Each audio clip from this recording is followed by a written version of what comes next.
Well, it's an honor to finally meet my professor, and I want to ask you about all the X-Men movies, and I want you to tell me your favorite scene from the ones that you've been in. Let's start with the first X-Men movie. Oh, you're asking an impossible question. That was 17 years ago. You have the most powerful mind in the world. You can think of that. Yeah, it's not real. It's a movie. You know. You make it so real. I can't remember breakfast time today, so how am I going to remember my favorite scene of 17 years ago? I can tell you my favorite scene in the whole franchise. You go ahead, tell me that then. It's the first scene I have in Logan. Okay. The long scene with Hugh in the tank, which is home. Okay. Because there's so much in that that's unexpected and shocking and divisive and funny and pathetic and touching. So is that what you've enjoyed most about playing the character?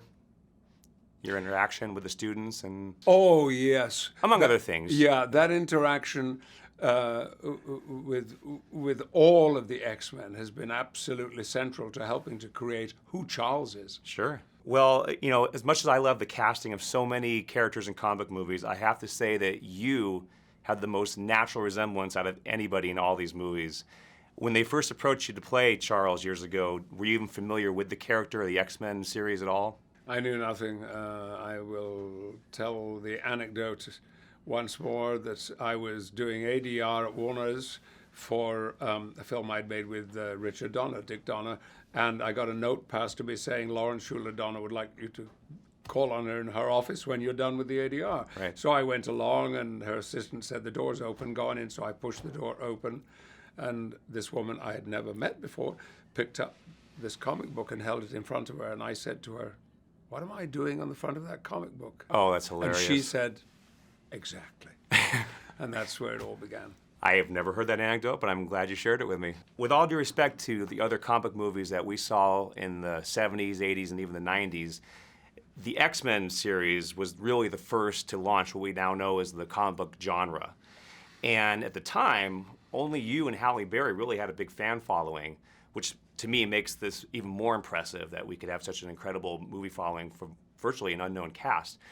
Obviously, your fan following was due to playing the iconic Jean-Luc Picard all those years on Star Trek. What similarities do you see between Picard and Charles Xavier?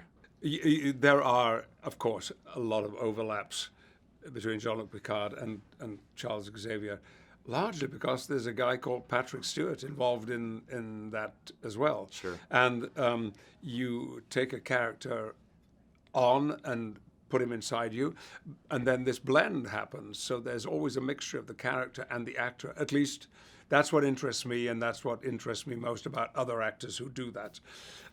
So the overlap was almost unavoidable, I think. See.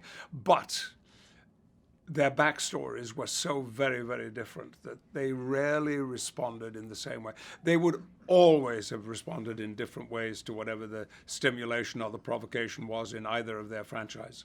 So what contrast do you see between those two characters? I think it's possible that Jean-Luc has a sharper sense of humor than Charles. Which is pretty extraordinary, because I think Charles has a few good one-liners himself. It has been known, yes. Yeah, especially when he talks about using, you know, what he's going to do to Wolverine if he ever lights a cigar again in the mansion. I'd forgotten that. Yeah. Yes.